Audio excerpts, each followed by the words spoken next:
blessed to have the best parents. Ibu seorang cikgu, ayah pekerja buruh. Tapi saya tak ada networking skill lain. Nak harapkan straight A skill lain, tak juga. Bagaimana saya nak membezakan diri saya dengan mereka? Di situ saya melihat untuk berkecimpung dalam bidang perbahasan boleh membawa keunikan yang lebih. But how can I become the best among the best? Kerana pada peringkat tersebut, saya ingat di Malaysia, kita jauh ketinggalan dalam bidang perbahasan, contohnya dari negara Filipina, Singapura, India.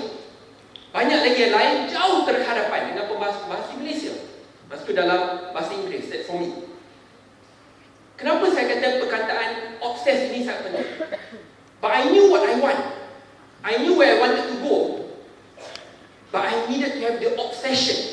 Obsesi itu akan menyebabkan kita mengubah segala gaya hidup kita.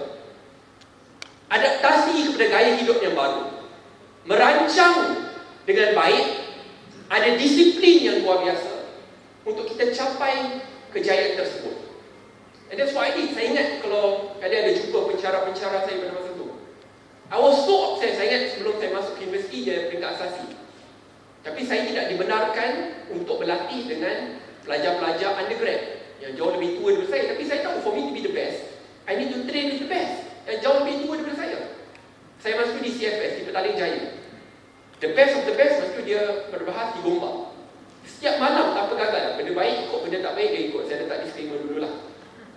Saya 3 kali seminggu pada pukul 8 malam, walaupun tidak dibenarkan untuk keluar daripada pusat asasi, saya akan panjat pagar.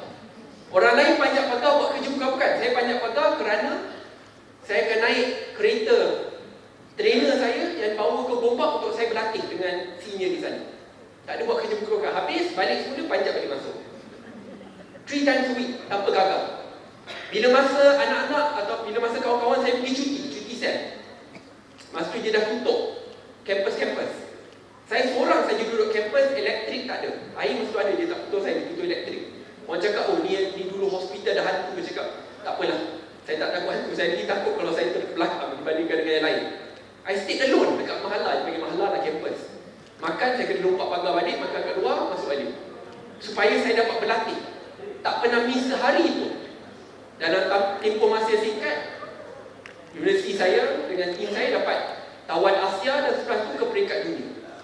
Saya kongsikan resepi pendek ini kerana obsession itu penting. Dan dia bukan setakat melibatkan saya saja. Bila saya dah habis di tempoh pengajian, saya punya juniors, bukan setakat UIA, di UITM yang saya lihat. Saya ingat Mirzal, Jasmine, dia ada ciri-ciri yang sama. They started at the bottom, di bawah. Tetapi kerana mereka obsessed, they knew what they wanted. Sampai anak-anak UITM kita dapat ranking nombor 2 di dunia, kalahkan Oxford, Cambridge dan Harvard. Mana lagi kita nak dapat sebegini?